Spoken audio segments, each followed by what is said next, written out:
All right, we are live. How is it going, everybody? We are here today with Console Wars author Blake Harris. It's been a long time since we talked to you. We just figured out it's been like a year or two since we last had a podcast together. So welcome back again, Blake. It's good to have you. Yeah, thanks for having me back. The book came out, it feels strange to say, 2 years, 3 months ago in May of 2014. And it came out in paperback last summer, and working on a new book, and also still working on the document and the movie. And but I'm glad to have known you now for 2 years and a few months. That's amazing. So, for those out there who don't know, Blake Harris is the author of Console Wars. Actually, let me see. Let me pry it from my thing. I have it right here. An amazing book that chronicles the epic battle between Sega and Nintendo during the early 90s, during our childhoods, which is amazing. So if you haven't read it, absolutely go check it out right now. Console Wars, you can get it on Amazon or pretty much anywhere else that sells books these days. Before we get started, though, I want to ask Blake, how has your life kind of changed since Console Wars came out? In so many ways, and in two ways, or my entire life has changed. I'm living my dream now of just writing professionally, and I'll talk more about how it's changed as a profession, but also just I can't say so. There's not.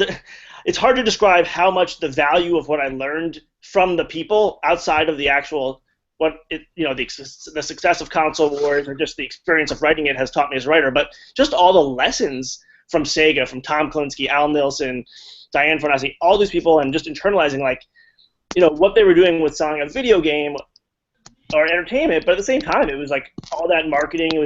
It's just how to be successful, strategies to succeed in life. Or at least that's how it feels to me. And I think that's been part of the success of the book with the press and obviously the stuff with the movies. But personally, it's just changed my life dramatically.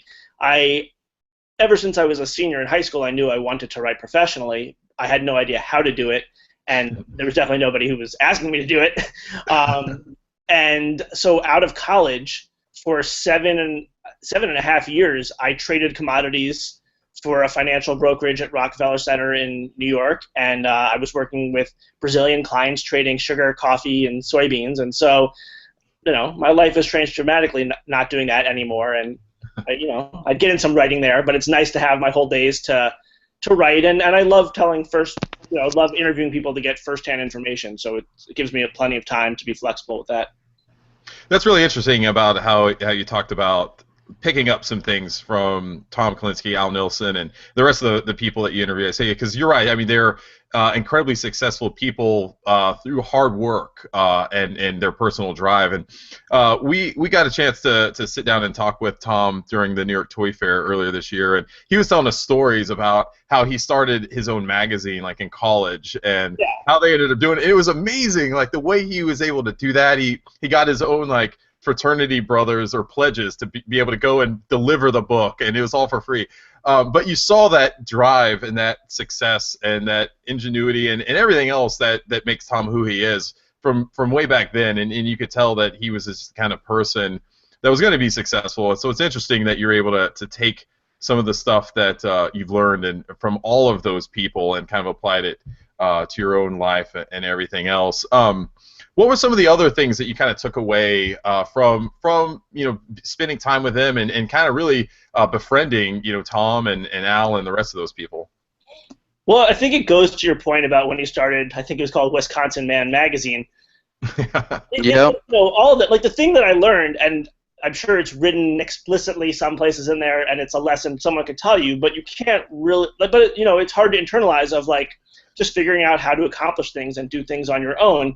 And people say be persistent, but it's a different kind of persistence. There's a certain ingenuity and just a certain.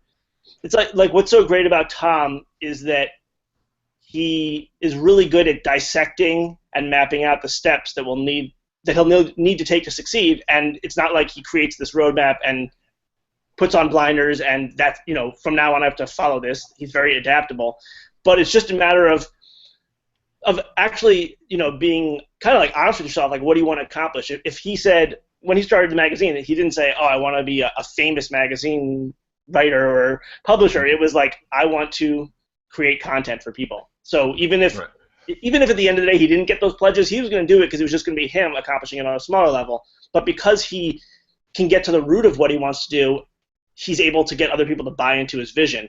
And so, I think that I've discovered that what I love to do is to write stories from firsthand information, which I don't think happens enough.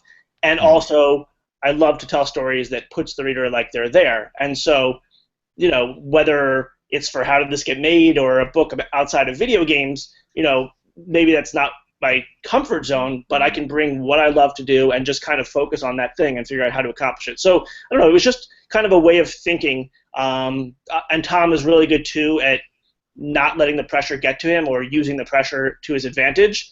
And I guess he's so honest. He's not the kind of person who would deny that he's feeling pressure. He just, don't let that ruin you. Either use it or figure out why you're feeling that way. It was just kind of a way of thinking.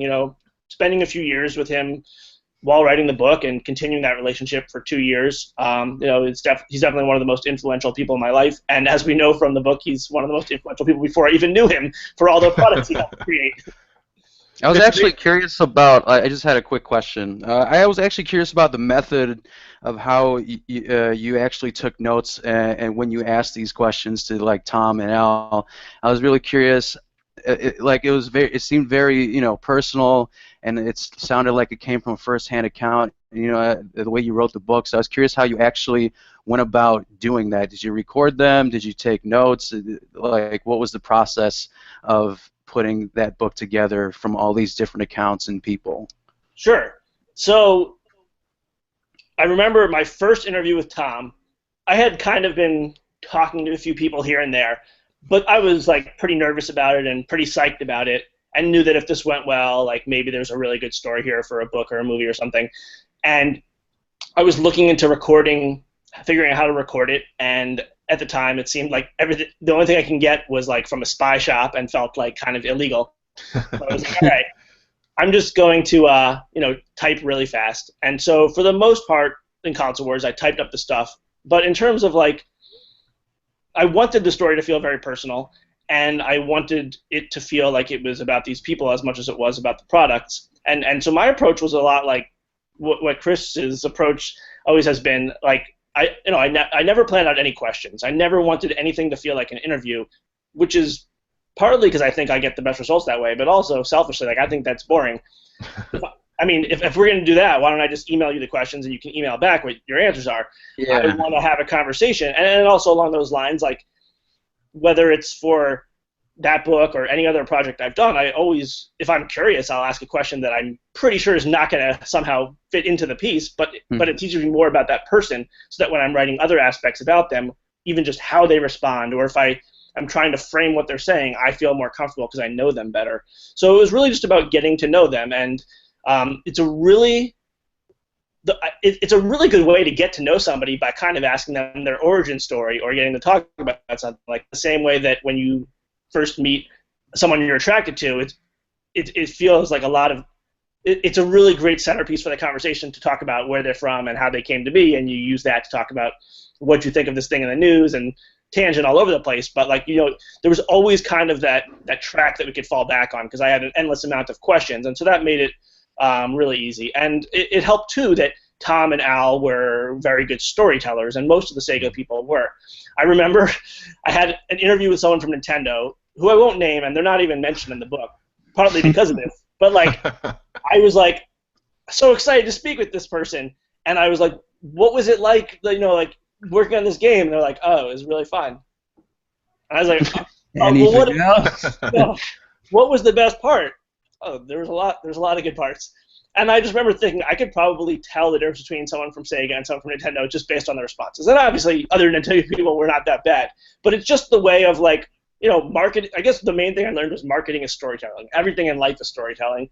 And Tom and Al are so good at understanding that and using it to their advantage, and never doing it in a way that feels like they're manipulating a situation. They just realize a great conduit to to get the point across that they want is a story, and everyone is going to prefer that to just saying things that might not stick.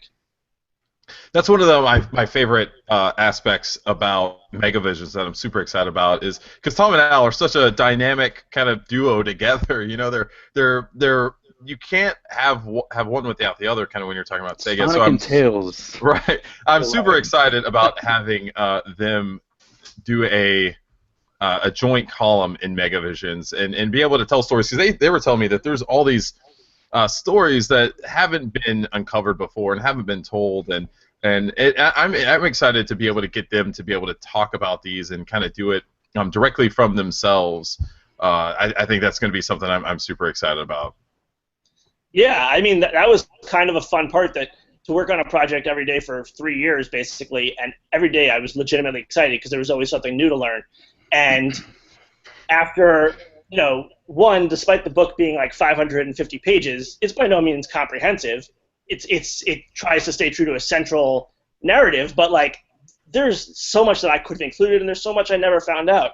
And I remember I think a week after we finalized the final version with HarperCollins, Diane Fornacier sent me an email and said like, "Oh, did I ever tell you this?" And she's like, "I was just reminiscing with someone." I was like, "No," and I was so angry for half a second, and then it totally vanished because I was like, "No, this is so great that like she never would have thought to even have to talk about that thing or to bring up that memory." So this will at least hopefully for years lead to more stories coming out. And since my whole goal was to just learn these things, as long as that's continuing to happen, I'm happy, even if they can't all fit into the book. Well, Chris, we should get Diane on the Megavisions team too, because I'm sure she's got a whole bunch of stuff. Well, one of the things I want to do is be able to do some profiles on a lot of people from Sega and do some interviews. So she's definitely on my list that I already have going. So you got a lot of positive reviews of Console Wars, and especially the people that grew up during that era, like myself and Morrison and yourself too. Love the book, but there were some criticisms and things like that. So I'm interested in how, being a first-time writer, how you dealt with some of the criticism, just from a personal standpoint, how you kind of internalize some of those, and because it can be tough, especially when people kind of critique your work and say, "Hey, this sucks," and especially if you spent so much time on, and it's kind of been your whole life for the last few years, and so how did you deal with those things? Yeah, that's a great question, and that partly too is the answer to your original question of like how has my life changed. I think going through that process was, I'm definitely not mature, but it has matured me a little bit. So not only was this my first book, but prior to that, all the writing that I did was screenwriting, or basically no one outside of my girlfriend and my parents or friends had ever read my work. So it wasn't even like I had been writing for IGN for years and had been used to the people who are like, "Screw you," or like, I had no experience with that. And of course, intellectually, I knew or hoped that most people would like it, but some people wouldn't. And I think that in the end, it kind of feels to me like it breaks down where 25% of people really loved it, and 50% of people really like it, and 25% of people think it's like the worst book ever written. Luckily I was caught off guard with the that final 25%, and that's because like the first few reviews that came in were fantastic, and I was like, all right, everyone in the whole world is gonna like this. The first 100% perfect book. And then like all on the same day on a Sunday, I remember like the New York Times review came out, which was an odd one because it spent like 60% saying all the cool stuff about it and then saying how it was a terrible book. And then a few other, like there was a review from the AV Club that said, "Great story, poorly written," or something like that. And like, it definitely punched me in the guts. It was hard. It really made me question what I did. So I guess that's good because the New York Times one I thought was at least a really thoughtful review, and the premise, a lot of the reason that book wasn't liked by them, and the people who didn't like the book, the reasons are usually either it's too Sega focused or they don't like the narrative style.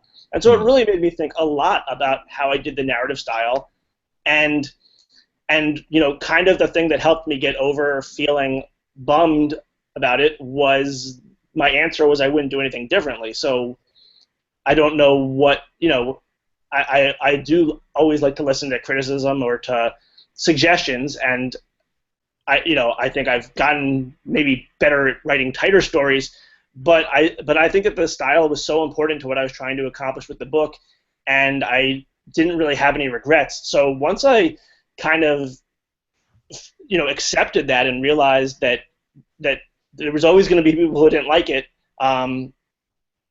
it really helped me feel like I got past something. And like I showed a friend the other day a review of the book that recently came out that said like, oh, it was terrible, and he was like screw that guy, and I was like, I don't know. I was like, yeah, definitely screw him. I was like, but it's so cool that it doesn't make me feel bad. Like, years ago, I would have I need to see every review, and if anything was bad, even if it was like a positive review, it was like, but I would be upset. But I felt like I accomplished my endeavor. The two main goals were, one, to write a story worthy of these people, meaning that I wanted Tom and Al, and also people from Nintendo, to feel like I had captured this little time capsule, and so their opinion was the one that mattered most to me. And I knew before the book was published that they all really liked it. And then two was to write a story that was accessible to gamers and non-gamers, and so like someone like my grandma could read it, which she did, and love it, even though she doesn't know anything about video games. My dear Blake, I love him so much. Yeah. You could do no wrong with grandma. Yeah. So, but like the good side of all of that criticism was that I really thought a lot about what I was doing, or maybe I hadn't even verbalized exactly what I had, in terms of making it accessible. I hadn't maybe thought about the ways that I was doing it and how those ways might rub people the wrong way. So it really helped me assess what I was doing, and not just with Console Wars, but with everything since. But ultimately, luckily, the reviews were strong and sales have been fantastic, and it led to a lot of cool things, like a panel at Comic-Con that I did with Tom and Al and Bill White from Sega/Nintendo and Perrin Kaplan. And I've gotten to speak at a lot of places like Google, and I got my first chance to be on live television and all sorts of things. And so it was really great. And honestly, the greatest part about it is just that I now get to do what I want to do for a living. Like the thing that would make me most excited is just finding a good story and getting access. And it's, going into Console Wars, I lucked out that I found a group of people who were willing to give me a chance to prove myself. And maybe that's partly because it had been 20 years, and so this wasn't something they were constantly being asked to comment on. So it was a nice opportunity for them to, again, I was definitely not the first person to sniff around the story, but I somehow won their trust, and that was good. But I didn't have anything to show them beforehand to say, oh, I'm the guy, I write articles like this, or here's what you might expect it to look like if you spend the next 50 weeks talking to me. And so that made this new book and the How Did This Get Made and anything else so much easier on me to get interviews. It's still definitely not 100%, but it's a lot easier to say, here's a sense of like what my writing looks like, and I'm not some guy writing for his high school newspaper. So it's really helpful in that regard too. You're not writing for SEGA Nerds, some fan site on the internet. That's awesome, and I think that's probably a process that every successful writer has to go through. Is getting that first book published, getting those reviews, and like you said, kind of questioning their ability as a writer, and kind of moving past that to the point where they can take that criticism and turn it into kind of a positive energy moving forward and figure out how to do it. I know myself personally, I absolutely loved the narrative style that you did with it. I think that's absolutely the way to go for a lot of the reasons why you mentioned it. So moving on from Console Wars, you ended up going and you kind of talked about a little bit is How Did This Get Made? Can you talk a little bit about that series? Because I want to talk about it for a while because it's amazing. But sure. Introduce everyone to that series. Sure. So How Did This Get Made is a podcast that's hosted by comedian Paul Scheer, who people would probably recognize from The League or from 30 Rock or from having a very recognizable face.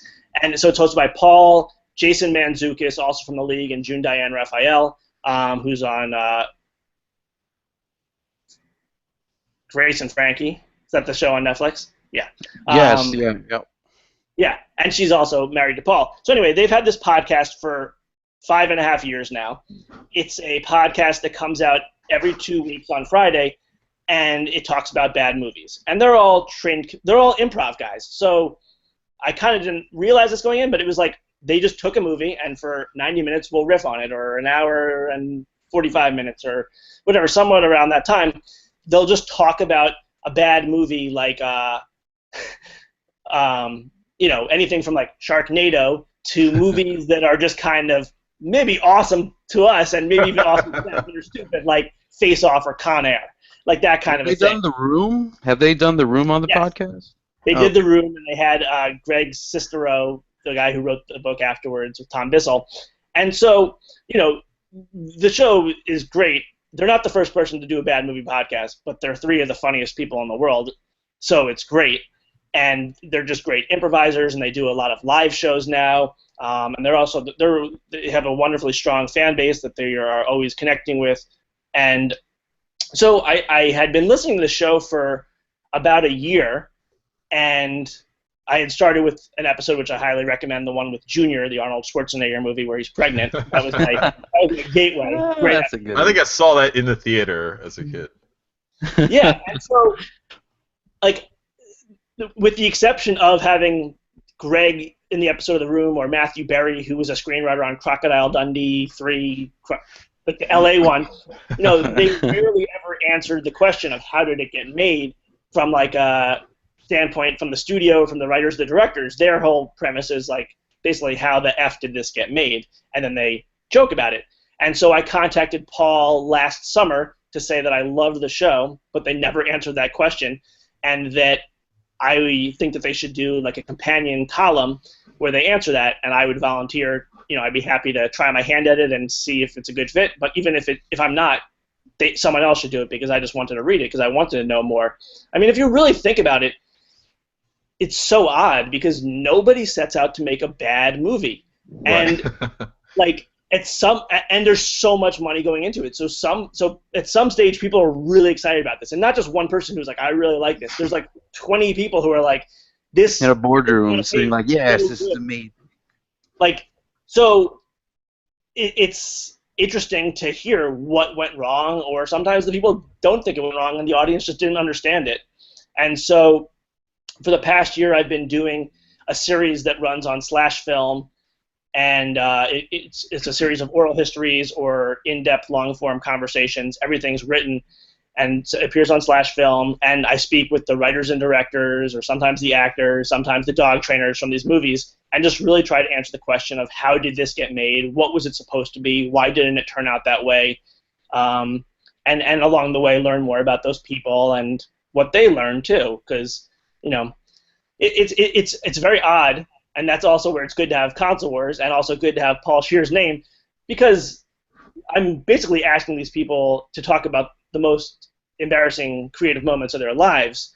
And a lot of times it's from years ago. I think that if someone hated Console Wars but asked me a question about it, I think especially when it came out and I'm trying to sell it, I have some responsibility to answer it. I mean, I'm promoting Right. the book, but if you did something 20 years ago and it stinks, and you've already taken your lumps for that, I don't think you have any obligation to say, like, well, here's why I did it. I'm sorry that you spent your money on it. So it's, that was something we were concerned about going in. But luckily, I would say that, there's no judgment passed in any of the articles. Usually I don't even watch the movies before I talk to them, because I just want to go in not knowing how good or bad this thing is. And then I'll watch it before I write it. So it's been so fun, and it's probably been the most fulfilling creative experience of my life. Console Wars certainly is the most important thing I've ever done, but it was, it's a 3-year turnaround, and it was a lot of that period was me locked in a room by myself. This is so much more. It's the short-term aspect is gratifying of basically getting the movie from Paul, he picks the movies, and then we talk about it a little bit, like who would be maybe good to speak with, then trying to get in touch with these people, and then figuring out how to present it from their point of view, and then getting it out there all in less than 2 weeks. It's a really short time that makes me hustle. Have you had a chance to interact much with Paul and the rest of the cast of the podcast? I have. I talk to Paul every couple of days, like on the phone or online or text message or whatever. But I didn't actually ever meet him in person until maybe like 2 months ago when they came to New York to do the episode of The Avengers, and not the one with Iron Man and Thor, but the 1998 movie with Uma Thurman and Ralph Fiennes. And they did a live show here, and I got to hang out with Jason and Paul a little bit, and then I spent a few hours with Paul a couple days later. We grabbed coffee, and we recorded the intro to the episode of the interview I did with Mel Brooks, which was a special episode, and the only one that's been released as an audio, because Mel Brooks is incredible. Yeah, I was going to talk about that here in a minute. That's amazing that you were able to sit down and talk to him. My first introduction into this is, I think you ended up sharing it on Facebook one day. It was the Bloodsport one that you did. So Bloodsport has been a part of my life since I can remember. It was one of the earliest movies that I remember watching as a kid, and it's one of those movies it seems like TNT is always playing Bloodsport, like on loop. Like if it's not Christmas time, they're airing Bloodsport. So I've seen it just hundreds of times.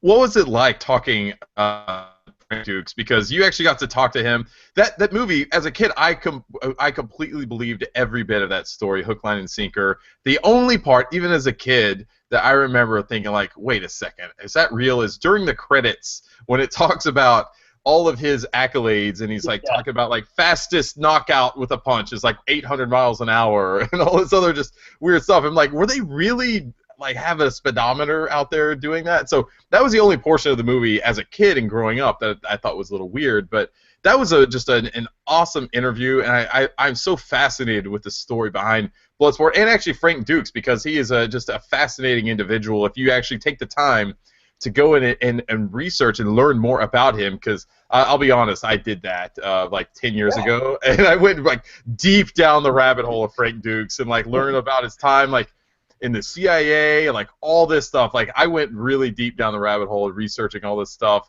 and I probably could have even written a book about him myself just because how much time I spent learning about him. So can you talk a little bit about some of the interviews and that whole process, because you did the first one and then I think you ended up doing an additional interview that you published afterward with some of the producer behind it, right? Can you talk about that?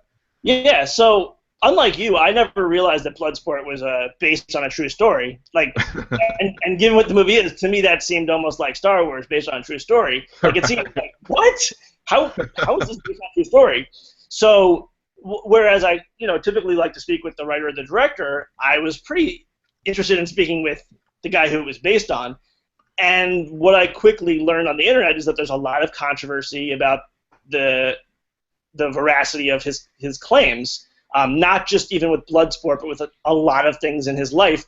There's a lot of people who say that it's all made up. Some people who say that it's embellishments. And so I was really curious to speak with him. And we spoke for a few hours. He told me all about Bloodsport and told me about, CIA and other stuff like that. And I think my sense is that definitely everything he didn't. I don't believe everything he told me. I think it was the first time that I've ever had an interview where I felt that someone was actively lying to me. But that's it. He was like a very friendly guy, and I enjoyed the conversation a lot. And what I was happy to do was he felt like he had never gotten a chance to tell his story. He felt like that there was all these claims that he's a liar. And so what I felt like I could do for him is give him the chance to tell his side of here's why it's not a lie. And so it was almost like it felt odd to me that if we're coming into that circumstance, he didn't seem to approach the conversation that way. Like one seemingly kind of obvious thing of when judging the truth of someone is if you speak with them for 3 hours and they're never in the wrong and everyone else is. Right. That's usually not a good sign that telling the truth, or even if they are always right, they're not framing it in a way that's likely to persuade you, because you already are coming into it with some skepticism. Like, it's a more successful sentence if you're like, I know some people think it might be hard to believe, but actually, instead of him just saying like, I jumped over the Empire State Building. It's true. I scaled it. But anyway, I felt good giving him the chance to sell his side of the story, and I did try to get in touch with the director of that movie, who wrote it, and originally, like, according to Frank, was writing it with Frank or taking advantage of Frank, and then screwed him over and didn't give him credit, and ended up, pushing him away down the line with the guy Sheldon Lettich, and I was unable to hear back from him. That's partly too because it's such a short time period that even sometimes when I'm going, if eventually I'll hear back, it's too late. But so the day that the Frank Dukes article ran, Sheldon wrote a letter to Slash Film, and to Sheldon's credit, I think that when people feel blindsided, they're usually very angry. But Sheldon was, I don't know if he was angry or not, but he wrote his email very rationally and saying, here's things that are not true, in case you care. And he didn't say, oh, I'm threatening a lawsuit or whatever. And so I asked the editor of Slash Film if he could put us in touch, because I was, I do all these things because I'm curious, and I was curious to hear what the other side was, or to also just kind of how did Bloodsport happen. And so I spoke with Sheldon, and again, it was something that, like, I could have seen a scenario where we go into the conversation with him being like, how dare you? I had friends emailing me saying, you're such a jerk, like, but he couldn't have been a nicer guy. Really, really wonderful guy.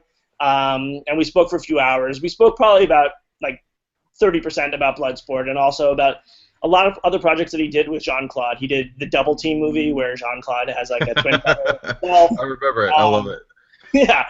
And, so it's just, like, that's what I love about doing the How Does This Get Made pieces. I think that between both pieces, you see the answer to, like, the question of, like, where did the idea come from? Who decided to put money into it? And in the case of that movie, it actually sat around in the editing room for a long time because it needed to be re-edited, and that was part of what helped it become successful. But so, I mean, like, who would have ever thought that I'd be contacting this either extraordinary guy or this psychopath liar guy, and then somehow speaking with the director of Double Team, who's, like, contesting comments that he made. So it's been very fascinating, and I have a lot of respect for anyone who talks with me because, again, it's movies that are even it's movies that are not that successful, and I make it as clear as possible to them that I'm not there to mock them, because sometimes they're concerned. They see the podcast and they think that I'm trying to do sort of like Daily Show type thing where I'm going to use their words against them. But it's really just to give them a platform to explain what happened, and not even in an offensive way, because I don't think they need to defend themselves, but to just talk about what happened. And a lot of them are, like, really personal projects. Like, the most recent one we did was Simply Irresistible with Sarah Michelle Gellar. Yeah. And it was just, like, it's sad to see that this was the guy's first movie that he directed, but he had produced, like, 15 movies throughout the 80s and 90s. No, like, huge blockbuster franchise, but a lot of successful movies. The Copycat with Sigourney Weaver. He did Christine, the Stephen King book. So, like, the first thing I wanted these pieces to answer is that there's no such thing as, like, they, and that they are not stupid. When people are like, oh, why would they make that decision, or why do they make stupid movies? It's not like a single person. Unless you're really rich, you can't do that. It's like there's a whole committee of people it has to go through, and your vision will get distilled, hopefully for the better, but oftentimes not for the better, just by the fact that there's so many people involved. So kind of hearing about, think whatever you think about the final movie, maybe it couldn't have ever been salvaged, but the original version was this idea of him telling the story of, like, a middle-aged woman who's never found romance, and he had Holly Hunter in mind, and she had agreed to do it. And so she's this cook who's never found romance, and then, or she's never found romance, and then she finds this hobby, cooking, and that starts to help increase her romance. By doing what she loved. By doing what she's loved, she's projecting out into the world better vibes, and somehow things are going better. So, again, think what you will about the premise, But when the studio then wanted Buffy the Vampire Slayer, the whole idea of it being like someone who's never found love, no, it's actually like a really gorgeous 21-year-old girl. Like, it's very hard to figure out where you go from there. Do we lose you, Chris? No, I'm here. So one of the articles that I loved, aside from the Bloodsport one, and you kind of touched on it earlier, was the Solar Babies one, because that was one of those movies that I remember watching on a recorded VHS tape that it came on HBO one time, and we recorded it, and it was just one of those movies I watched over and over and over again growing up. And it was so awesome because, for one, I had no idea Mel Brooks had any attachment to that film whatsoever.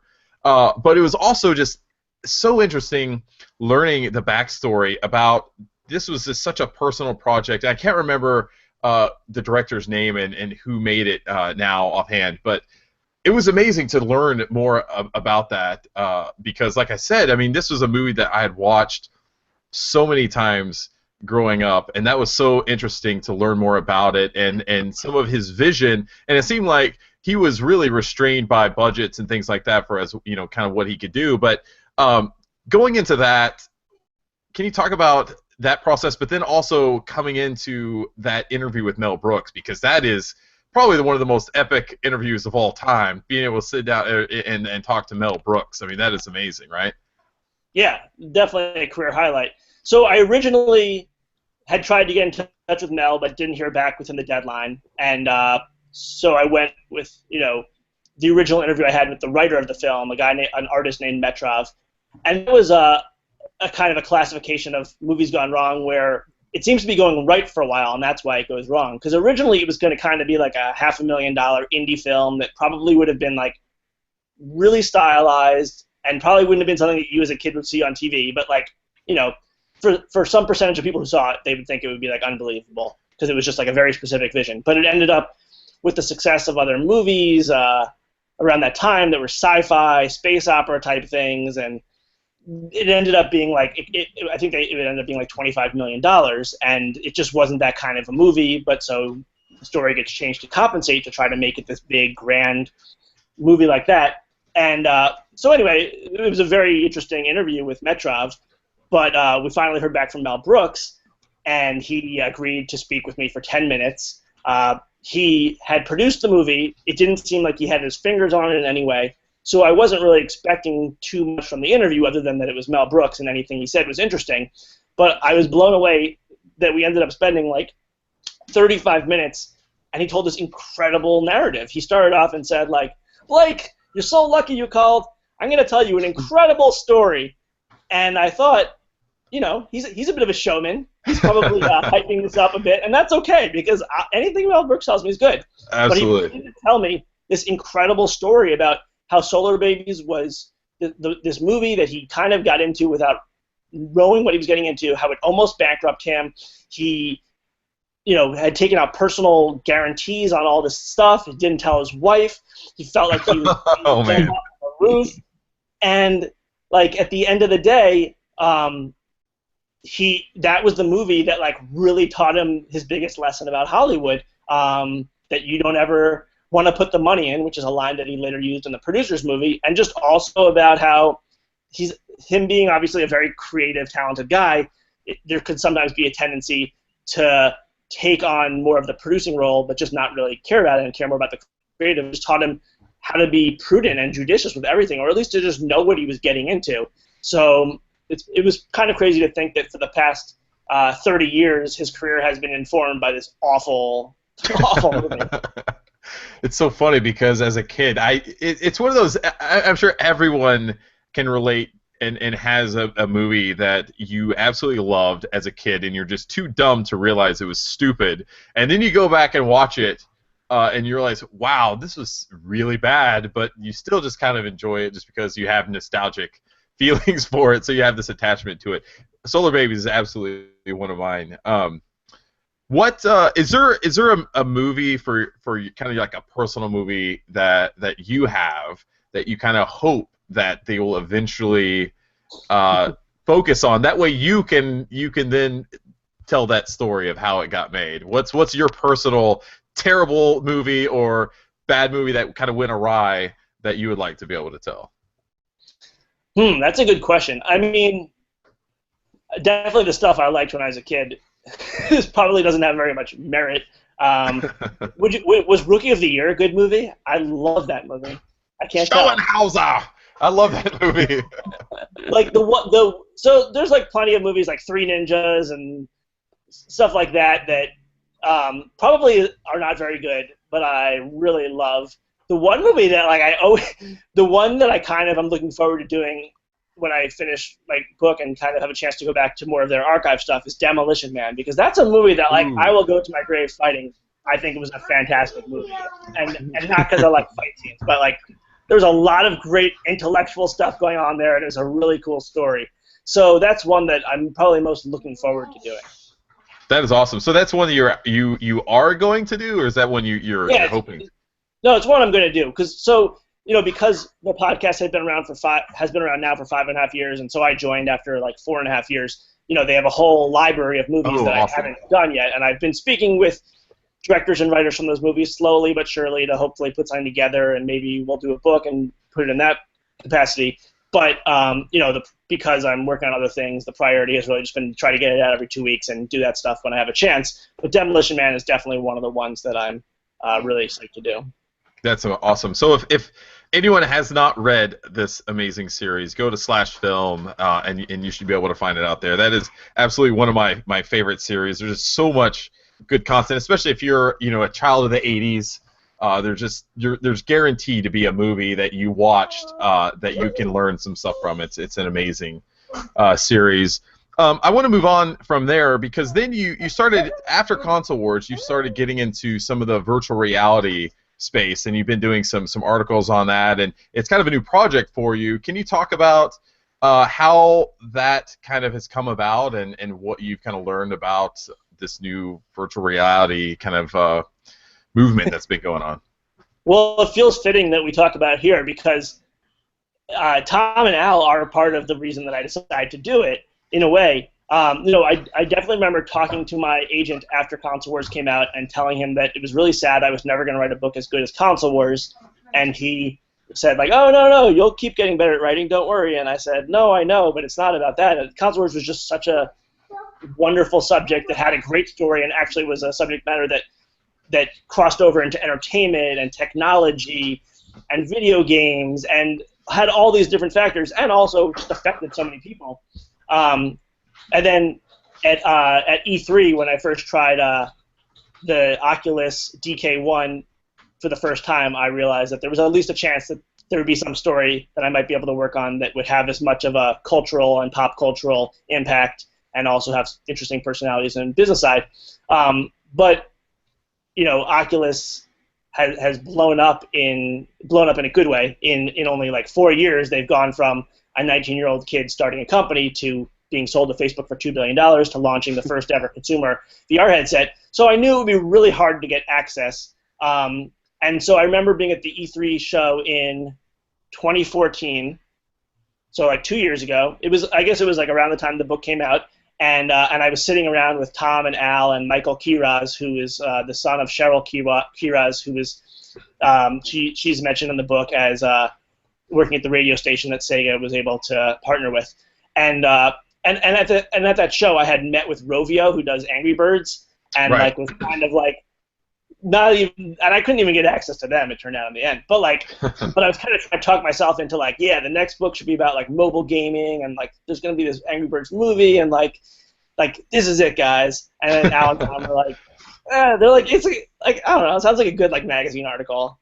They're like, what's the story behind it? I'm like, I don't know, but come on, Angry Birds has got to be like a great story. And so it was good to hear from these people whose opinions I very much value, that at least they were being polite about it, but there was like skepticism of like, is that really a great story? And I guess one other good thing I learned, getting back to your original question from Console Wars, is like, books take a long time. You're going to be spending a few years. Do I want to spend a few years writing about Angry Birds? Do I want to spend a few years? There's a lot of stories that I'll read. Like, oh, that's pretty cool. But do you want to talk to those people constantly? Do you want to spend years doing it?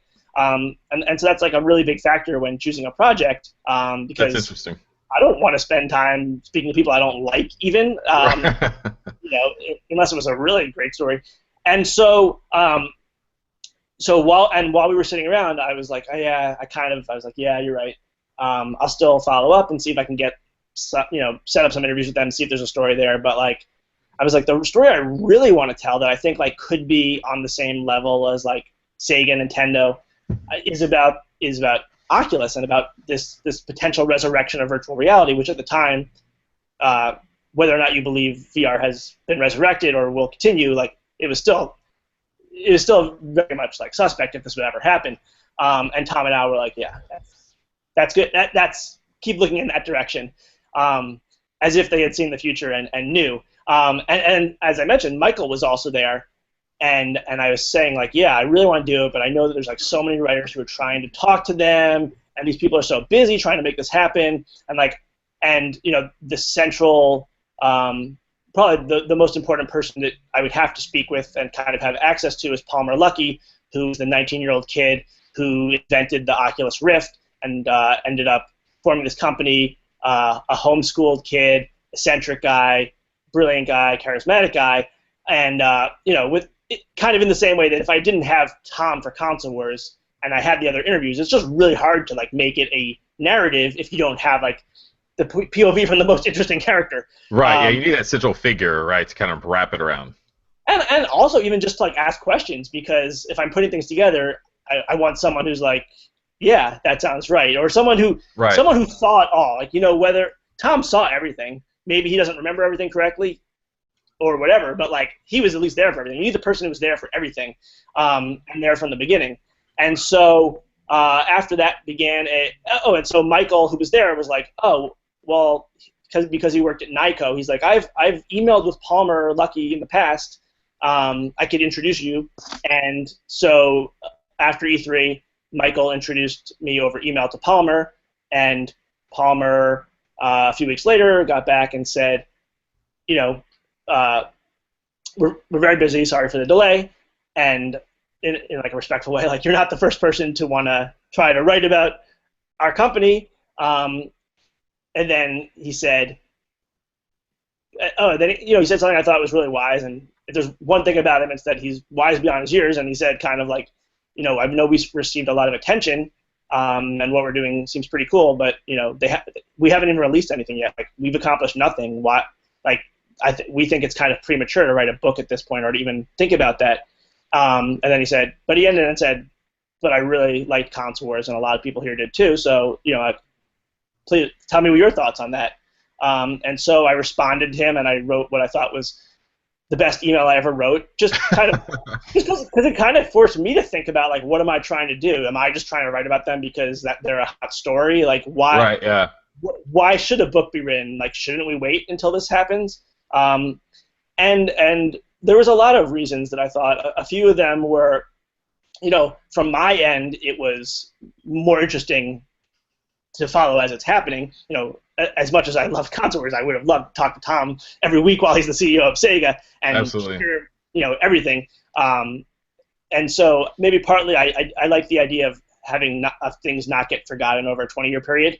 And so there was a lot of reasons on my end where it was good, and partly on their end it was like, what do they have to gain from this? And I think that's where my writing style came in handy, because I do want my things to be accessible. So I remember I told Palmer that, when virtual reality comes out, player 1 will be ready, but players 2 through Mom are going to be skeptical. And my book is for that audience in general, and I want to put faces and names to this story.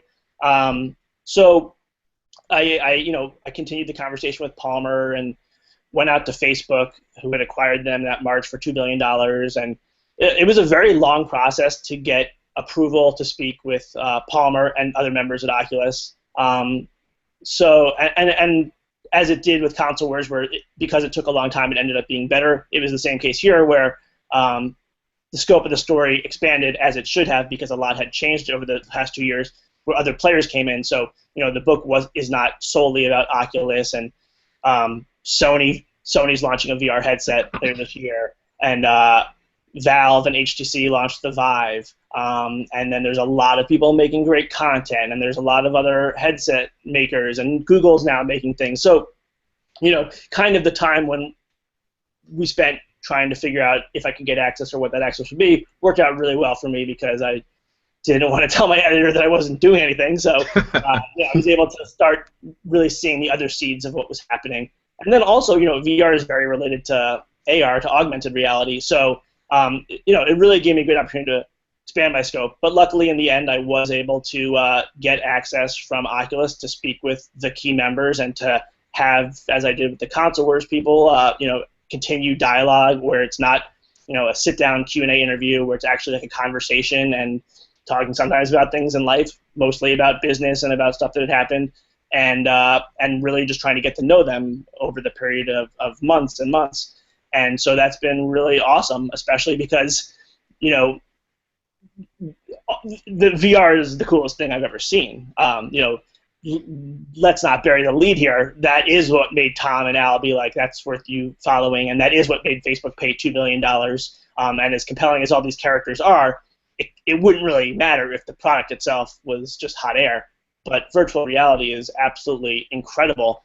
I think that probably the three of us experienced VR in some form in the 90s when we were younger, and VR was the next great thing. Virtual boy.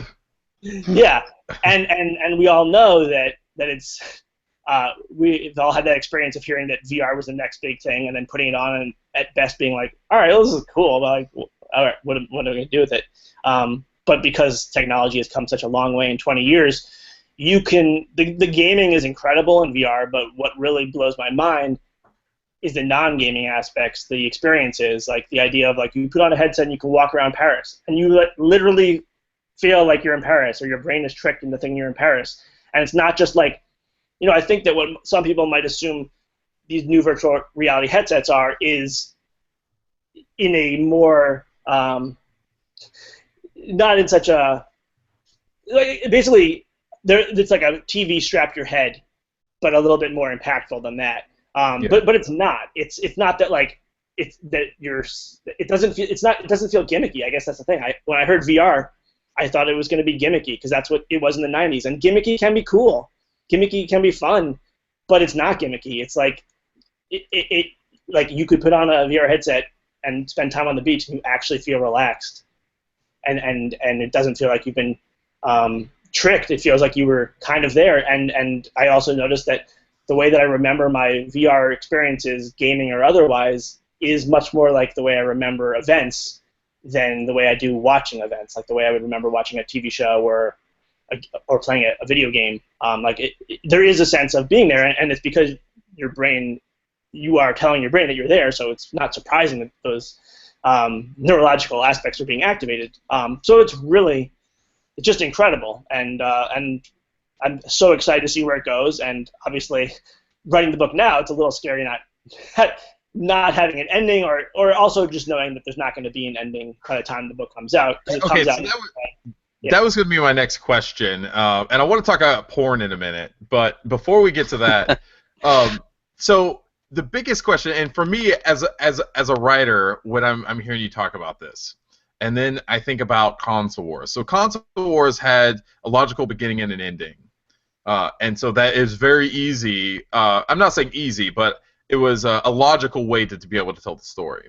Obviously, with VR, like you just mentioned, there is no ending yet because it's happening now. So that has to be incredibly challenging as a writer to be able to find a good solution and find a good ending point to be able to tell this story. So how have you kind of internalized that? And I'm not asking you to reveal the ending now, but what's the process like to be able to do that? Because like you said, I mean, it's still ongoing. The story of Oculus, the story of VR, hasn't necessarily ended yet, and it's going to continue to grow. And there may never be an end to VR. You know what I mean? So how do you tell that story?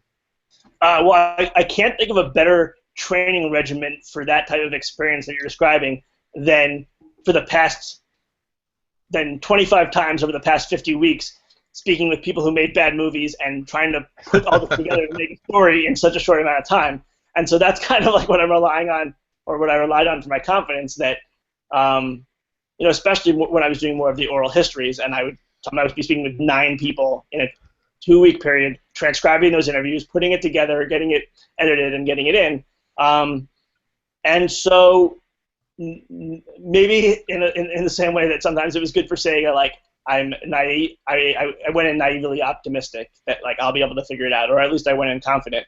And I think that I'm still confident. I don't know. I have a few options in mind, but I don't know exactly where it's going to end. Maybe the end point hasn't happened yet. But, I think the fact that your readers and your listeners probably have some familiarity with Oculus or with Vive or with something shows that, like, there's something has happened. There's, like, if you don't look at this as, like, the story of Oculus or the story of Oculus versus HTC or whatever it is, like on some way this is just the story of like why is this happening now and what has happened. How did this thing go from an idea that a kid was working on? Why did it take a 19-year-old kid to do this and not people who have been working on it for years? And how did it get to the place where it's actually available for consumers now for the first time ever, really? I mean, because back in the 90s, it wasn't really available. I mean, I wouldn't even say Virtual Boy wasn't really like virtual reality. Yeah. Even if it was good or bad, like, so I think there are some logical endpoints. It'd be great if there was like something more dramatic, but I'm prepared for it, and I don't think that, I definitely will make sure that the readers have a satisfying ending. And my hope is, my hope was that even if for some reason there's like this really doesn't feel complete, or it feels like we're really only just getting started, which is possible, then I'd rather this be the first book of others. About VR, about AR. But there's enough that's happened in the past 4 years that people will be really excited to learn about, and not just as factoids, but as like personal stories. And it's, I'm as you can tell, I'm very excited about the book. I'm in the thick of it now, so it's awesome. I'm really excited about it, and I think it's good that you have such a interesting character like Palmer to be able to kind of to be kind of the focus and branch out from there. So I'm really interested in that. So you touched on Demolition Man earlier, and one of the most interesting parts of Demolition Man that people still remember is some of the sex scenes that you see in that, and how they have sex in the future. And so one of the things that a lot of people are talking about now with VR is like VR sex and VR porn. So from what you've seen so far, have you had any experience with VR porn at this point, and what can you tell us about it? Because I've not yet had any experience with the Oculus Rift or the PlayStation VR. So what can you tell us at this point about that, and how do you think, how important do you think this to the success of VR is porn going to be? Well, one, I can tell you that it's really cool. I mean, porn in general is pretty cool. So, I mean, it's what you'd expect it to be. It's like a more immersive, better version of whatever you're familiar with pornography. I think it can be a really big part. Especially once you include haptics, and if you were to want to try to actually get hardware or put things in place that it actually simulated the physical actions of sex or stuff like that to some degree, which will be possible. That could be something that people might be interested in. But I guess my thought on porn is that it'll be a lot like the situation was, though it might play out differently with the internet. I think most people could agree that watching videos of porn on the internet is probably more fruitful than looking at Playboy magazines. So it was, quality-wise, you were getting more out of it. And I would say that watching porn is probably part of the reason that the internet spread to the mainstream more quickly. But at the same time, I do think that probably wouldn't have happened without porn. I think that was a good killer app. It was a good use. But so, I think it's something that I don't see it as being a huge thing, but it's definitely not going to be a small thing. Have you had experience with it so far? Yeah, I've tried VR porn. That's crazy. So one of the things I think is some of the positive things, other than just your average person, like I think that could be a genuinely important thing for safer for handicapped people and things like that. So I think there could be some genuine benefits to that moving forward. And like you said, some of the haptic feedback that they're growing with it, it's going to be really interesting. So that's an absolutely just fascinating portion of the kind of or like part of the VR experience. That's gonna I think it's gonna be really funny. But I keep thinking about your average kid who's sitting in his room and using his VR headset, and then his mom walks in the room and he doesn't see her, and he's just, Well, there's that's going to just be next some step. amazing. That's what they do with the internet, and now you're going to have it with the VR headset. So There's going to be some awesome stories to be able to told years from now about that. I think it's going to be really funny. Do you have like is there any sort of time frame as far as your VR book? Like is when can people expect to see some more of that?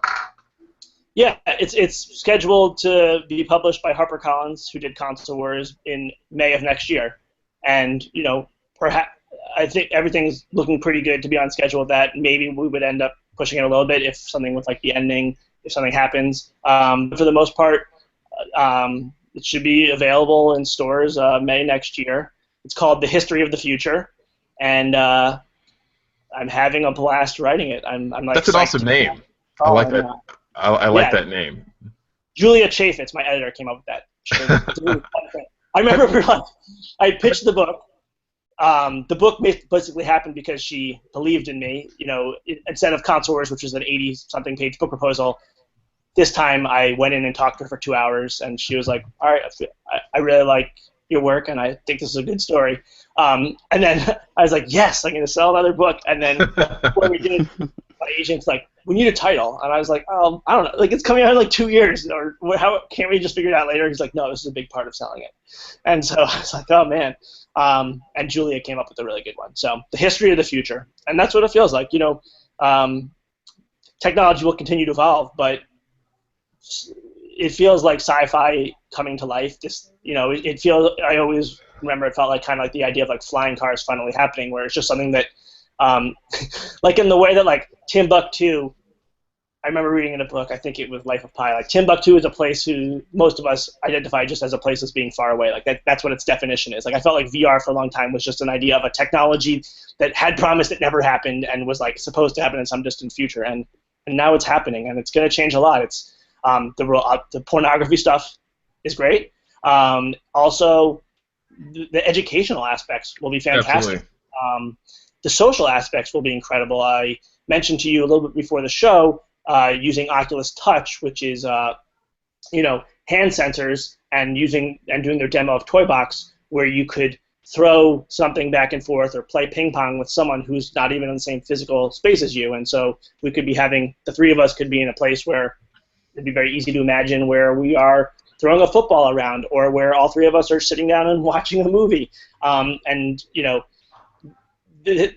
technology will continue to get better, but it's already incredible. Like I remember when I've done some of the social experiences now, and you are represented by an avatar, but there's such nuanced behavior because you're wearing the thing on your head. So if you move your head a slight amount, the avatar moves. It's not blocky movement like, "Oh, hey, Chris, how are you?" It feels like you get the sense of that you're with a human person. I guess there's just subtle subconscious things that we identify as human with just like the way people carry themselves and move their body, and you get that, and that's what's really cool, and that's why, the VR really delivers on this idea of presence, of like feeling like you are there. The first time I tried VR, I remember distinctly thinking that someone could probably stab me in the stomach right now, and it would take me a few seconds to realize what had happened. And that's changed, of course, as I become more familiar with it, and I hope to never get stabbed. But it was just this idea of, like I really felt like I was somewhere else. And I also remember thinking that it felt a lot like the Pensieve in Harry Potter, where you walk through other people's memories. That's amazing. So, like for the non-gaming stuff, for people who haven't tried it yet, that's maybe a good way to think about it, where it's just like this immersive world that is not real. It's someone's memory that you're going through, but everything about it on your senses, on your eyes, feels real, and you feel like you're somewhere else at a different time or place. Man, that just blew my mind because there's You just just so really many. sold me a VR headset just now. Yeah, there's so many opportunities and there's so much promise, especially with, I mean, the idea of being able to access memories and be able to put them, like digitize them and be able to put them in a digital space, which is what they're actually able to start doing, at least in a very primitive way right now. So there's absolutely going to be some interesting developments of that into the future. One of the books that I read somewhat recently, which really fascinated me with VR, was Ready Player One. I don't know if you've read that, which is also going to be turned into a movie here sometime soon. Did you get a chance to check that Oh, out yes, before? right there. There you go. Yeah, I would say read this book before Console Wars. This book is incredible. And if not for this book, I probably wouldn't be working on mine. I think this was part of what made me so interested in VR as like a mainstream source of use and entertainment. Mhm. But yeah, talk more about the book because it's. Oh, it's amazing. Like, I mean, it brings up so many great opportunities of, like, I mean, just if I'm just a naturally nostalgic person, I love going back to my childhood as much as I can. And one of the things that I recently found was a documentary on Showbiz Pizza. I don't know if you guys remember Showbiz Pizza. It basically was the precursor to Chuck E. Cheese. And they had a band there that was also before the Chuck E. Cheese band. I don't know the name for the Chuck E. Cheese band, but when you go to Chuck E. Cheese, you see the band. It's all the animatronics. Well, before that, they had another band. It was called the Rockefeller Explosion. And it was, different animals. One was like a gorilla that played the drums, and a bear, and different things like that. And so those are just distant memories that I have of my childhood. And there's just so many fond memories that I have, and I think that's one of the reasons why I am so nostalgic today, and why I do run a website about Sega and about these old games, is that I think in some sort of way I might be trying to kind of recapture some of the wonderment and joy that I had as a child, that, just because we're adults today and we have so many responsibilities, that we don't really get day to day. And so I think there's always that kind of that drive to kind of recapture some of that. But this is some of the things that we're going to be able to do with VR. I mean, there's going to be opportunities to be able to go into a Showbiz Pizza and walk around and see old arcade games, be able to play, and walk up to an arcade and be able to play it. And that's one of the things that really Ready Player One kind of introduced me to and made me start thinking about is, man, there's going to be ways that you can walk into your house as a kid growing up and see what your bedroom looked like. Or there's going to be ways that you can go and experience all these different things from any point in time and be able to feel like you're actually there experiencing them in real time. Like, there's going to be at some point in the future, there's going to be a moment where they're going to build a VR scenario where you can stand on the grassy knoll and see John Kennedy assassinated in real time in VR. Any moment in history that we have that we can recreate. And I think those are some of the most amazing things. And like you said, just from an educational, entertainment standpoint, it's not necessarily just gaming, but VR is going to be such a big part of everyone's life. And I think a lot of people don't see past just the gaming aspects of VR into what else it's going to be. It's going to be everywhere, and it's going to be something that everyone's going to be doing at almost every point in their life, up to the point where who knows if it's going to be like Ready Player One, when we live in this crazy future where everyone's just constantly embedded into the VR reality. You know what I mean? Yeah, and I think just like to help your listeners like understand, maybe when you're saying like we can walk into your childhood home, I think a logical question is like, well, how is that going to exist? Like, where's that come from? Right. And there's two pretty, well, not easy, but there's two ways that can happen. One is if you have enough photos of something from enough different angles, you can use photogrammetry to create a 3D model of that.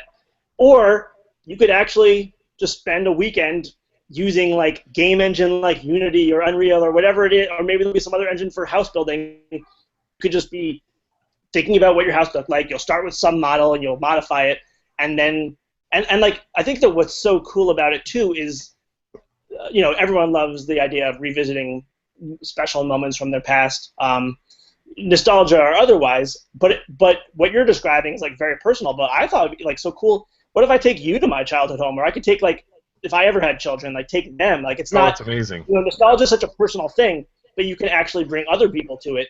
And I think that's so cool. And you're right that a lot of people think of VR in terms of gaming, and it kind of makes sense because there's a lot of great games being made, and that's kind of like how Oculus started and one of its best use cases at this point. But I think a good sign for all of us, and just for the industry in general, was the fact that Facebook was the one that bought Oculus. I think that was like a really big sign that this is more than just gaming. And as much as Facebook likes gaming, their goal here, their mission for their company is to connect people, and they see this as a tool to help connect people. That's going to be awesome. Another aspect I think is going to be really cool is like sporting events. Like there's going to be an immersion there that's, I mean, you're going to actually be able to feel like you're at a game, and it's going to be interesting to see how they monetize that too. Like I could imagine the NFL be able to, say like, okay, so you have a season pass right now that you can get on DirecTV for the NFL, and you can watch every, say, Dallas Cowboys team a game, because that's my team, and so who knows, like, years from now, you're going to be able to buy some sort of season pass to where you'll be able to get a seat and you'll be able to sit anywhere in the stadium that you want, but you'll be able to watch the game in real time in virtual reality and feel like you're really there. You can sit on the sidelines. You can be behind the goalpost, when they're kicking a field goal or something like that. There's going to just be so many different applications and so many different ways they're going to be able to do, but there's also going to be monetization behind all this stuff. Kind of like you said, it's a business. And so that's going to be another interesting way, like how they implement a lot of that stuff. You know what I mean? Yeah, it'll be really interesting. I mean, even like just the $100 Gear VR powered by Oculus, where if you have a Samsung phone for $100, you have like a pretty high-end virtual reality experience. It's not as high-end as the Rift or the Vive or one of the tethered PC-powered headsets. But I was just gonna say that for March Madness, they had the Final Four on there, and you could sit in a seat in the front row or a courtside seat and experience the game, and it was really awesome. It'll be interesting to see how they monetize that. It was free, but luckily the money is going into it. I think that, like, speaking with Brendan, who's the CEO of Oculus, he believed in this early, and he told me that he thought that once the first consumer headset came out, that's when the world would kind of start putting money into this and realizing, like, all right, this is more than gaming, there's something here. But it really was the Facebook acquisition 2 years ago that got everyone else in the industry interested and kind of showed, all right, if Facebook's willing to make that commitment, then we'll make the commitment. And you kind of need that because, that just builds the industry quicker, and that just makes, it might take a little while to figure out where the money's made, just like stuff with the internet. Figuring out the business model is hard. So now that you have these big players, Google, Apple's doing AR stuff, like once you have all the big players in there, it just seems very, very, very unlikely, especially given how amazing the technology is, that it's not going to continue, because you have these people who don't need the short-term return, that what if there was a world where Oculus didn't have that Facebook backing and they released the headset, or they didn't even have enough money to make the hardware because it's really hard, and then that's just like it, and there was, it'll just be, there could have been a narrative of people saying, oh, see, VR failed again, and then people wouldn't try. And luckily it worked out, and their early success was able to initiate a whole industry. That's amazing. I can't wait to see where VR goes from here. And it may, I mean, who can really say if VR is ready yet to take the leap and become mainstream? I mean, who knows? I know that's one of the things that a lot of people are kind of discussing right now. Like, is VR ready to kind of make it mainstream and really take that step from what, because I mean, from the 90s, from the 80s, and and on. I mean, there's been influxes of different companies trying to get VR going. But like you kind of talked about, I mean, this is different. Like, there's all these companies kind of, and I can't wait to see where it goes from here. So I'm really interested for your book. I think a lot of our readers and listeners are going to be excited to read that next evolution in that. I want to transition just real quick before we head out because we're running out of time. But some of the big news that we announced, I think early last week, was that you were going to be one of our featured writers for Megavision. So I want to just talk about that really quickly. And first off, I want to thank you for being willing to work with us at Megavisions. I know that we've got so much great feedback, and so many people are super excited about having you a part of Megavision. So I can't wait.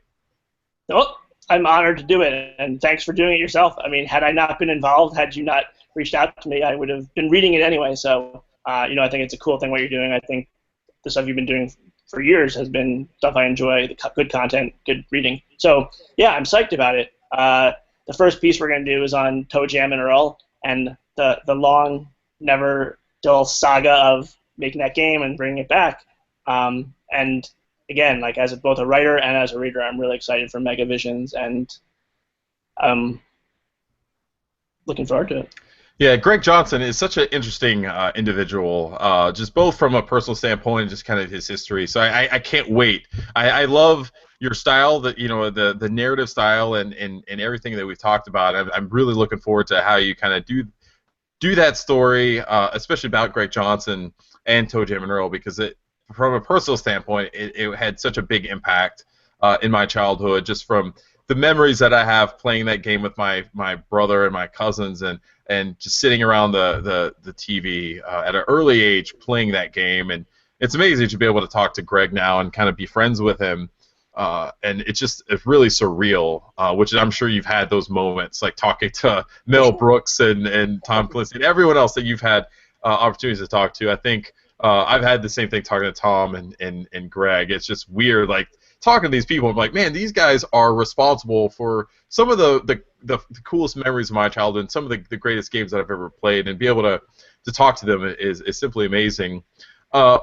I've been reading a couple of articles here recently, and it really got me kind of thinking, and I thought it was pretty interesting about the future of video game magazines. I mean, growing up, video game magazines were such an important part just in our lives. I mean, that's really before pre-internet. That is really how we got our news about video games, about upcoming games. I mean, a lot of us were subscribed to Nintendo Power or EGM back in the day or whatsoever.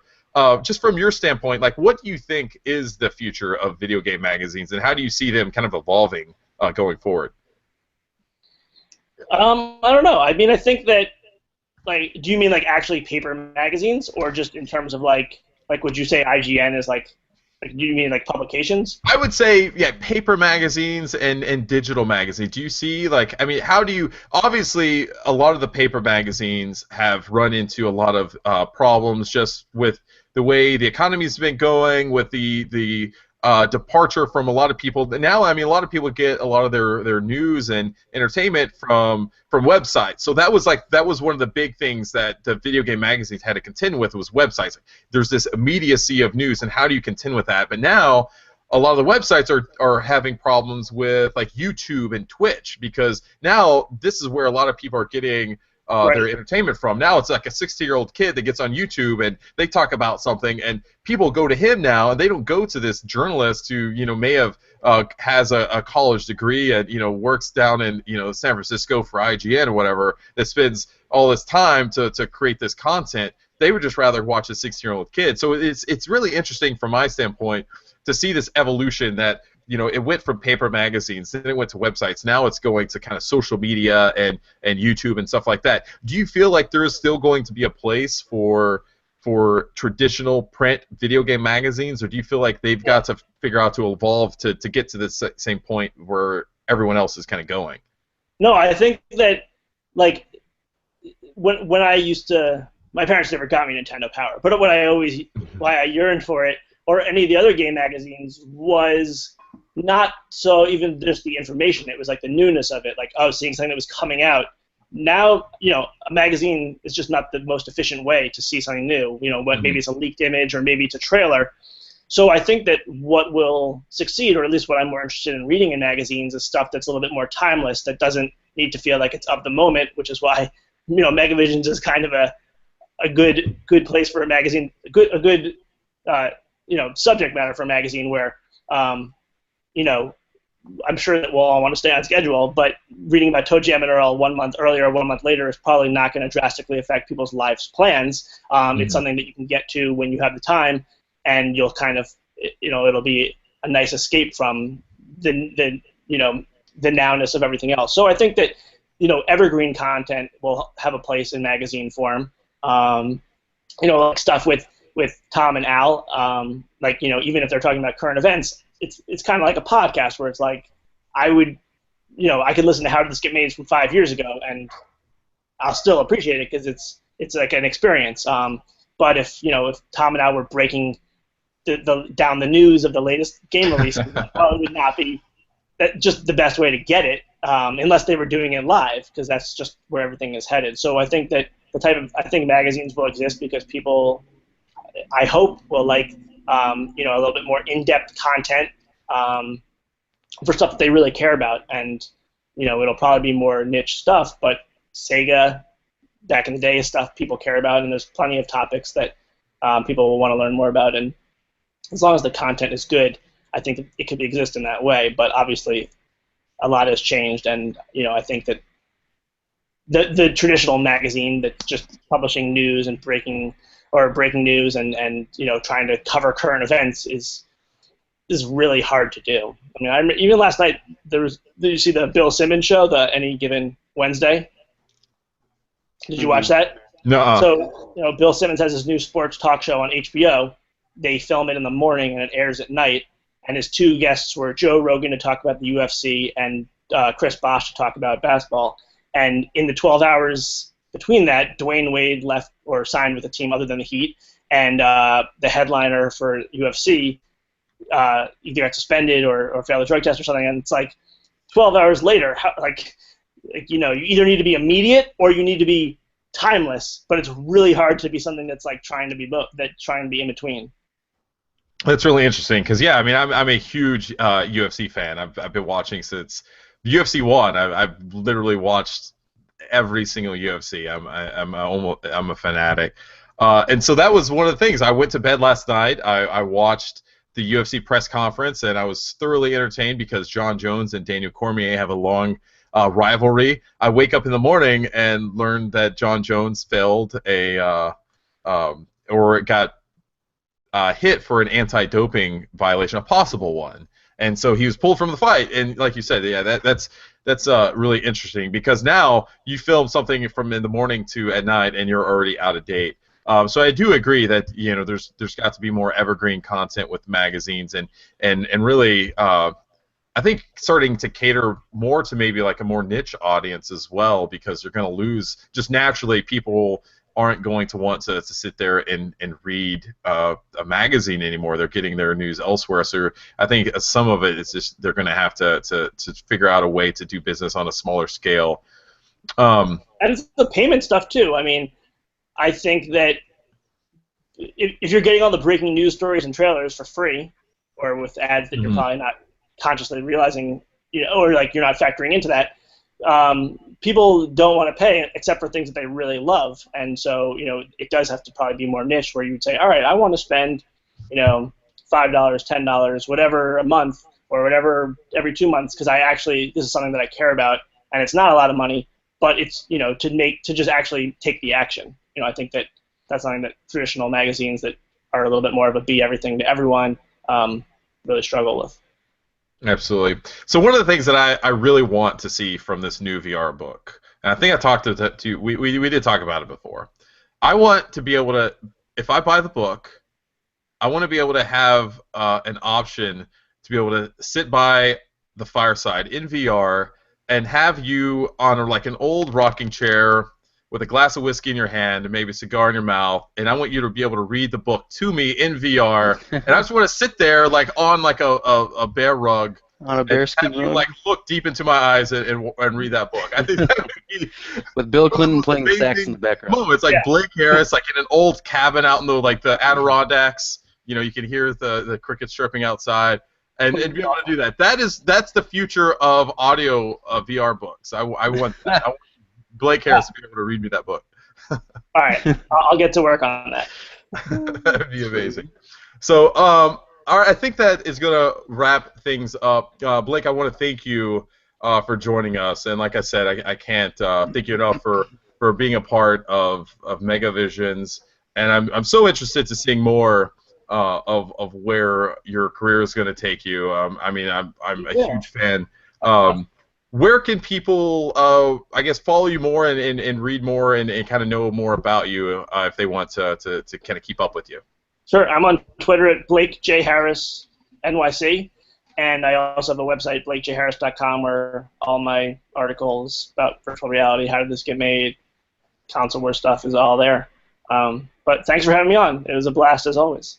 Awesome. And for everyone, if you have not checked out our Kickstarter, go to Kickstarter.com and search for Megavisions. Alternatively, if you go to SEGANerds.com, which is our Sega general news website, you'll be able to see in the sidebar a little widget for our Kickstarter ongoing right now. So we're still, I think we have about 11 days to go right now. We still need to raise about $4,000 or $5,000 to hit our goal. So everyone, please go out and check it out. Tell your friends, retweet, and share the Kickstarter, because we need as much people to check out the Kickstarter as possible. So that's going to do it for us this week. We will be back again next week. Thank you very much for listening, and take it easy.